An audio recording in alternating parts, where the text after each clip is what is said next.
bagaimana dengan Demokrat? Apakah menurut Mas Hanta tadi Anda bilang ya, lebih sebenarnya buat Demokrat itu lebih dapat tempat di koalisi perubahan, walaupun koalisi perubahan itu sekarang sepertinya tidak diametral lagi gitu ya dengan pemerintah, karena udah ada partai dan sekarang cawapresnya ya meskipun yang rebutan gitu. Menggunakan tagline perubahan ini. Nah itu dia. Demokrat, Nah menurut Demokrat. Mas Hanta masih cocok nggak nama perubahan di koalisi Nasdem ini? Ya saya kira masih cocok semua, mau dipakai Demokrat juga bisa. Nama juga udah terbelah. Saya bilang tadi dia terkonsolidasi kalau Demokrat, PKS, Anies dan AHY bergabung.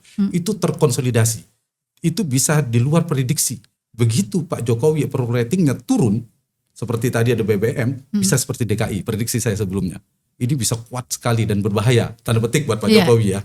Tapi dengan terpolarisasi tidak begitu berbahaya lagi. Poin saya di situ, makanya menang narasi Jokowi, dan poin saya dalam dinamika ini narasi Jokowi menang, ngetua figur-figurnya juga ada yang terasosiasi ke Jokowi, ditambah koalisi perubahan sudah terbelah kekuatannya. Nah soal siapa yang mau pakai silakan. Nah yang kedua saya ingin jawab Demokrat tadi.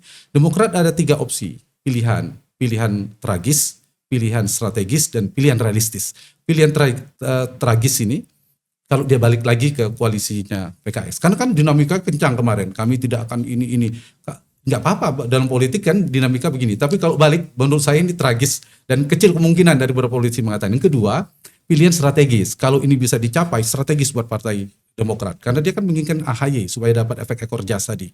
Kalau ada koalisi keempat baru, syaratnya sangat berat, tapi harus mengajak PKS tidak jadi mendukung Anies Baswedan dan P3 cabut dari Ganjar. Kan kecil kemungkinan 3 partai ini. Nah kalau itu terjadi maka kemungkinan besar AHY betul bisa jadi cawapres, bahkan punya potensi capres, tergantung siapa Sandi dan AHY disebutkan. Tapi kan berat syaratnya tadi. Itu paling strategis. Nah kan sulit, peluangnya tidak besar. Peluang terbesar dan realistis bagi Demokrat adalah bergabung ke koalisi yang 2 itu, antara Prabowo atau Ganjar. Tinggal mirip dengan Mas Pipin tadi analisanya, peluang kemenangan, preferensi pemilihnya lebih dekat kemana, kemudian ya kenyamanan mana yang lebih diterima oleh Partai Demokrat, dan saya kira keduanya peluang untuk jadi cawapres sulit. Bagi Pak Prabowo sudah punya nama Erik Gibran, di Pak Ganjar sudah punya nama. Ya kalau dua-duanya bukan cawapres lebih realistis lagi.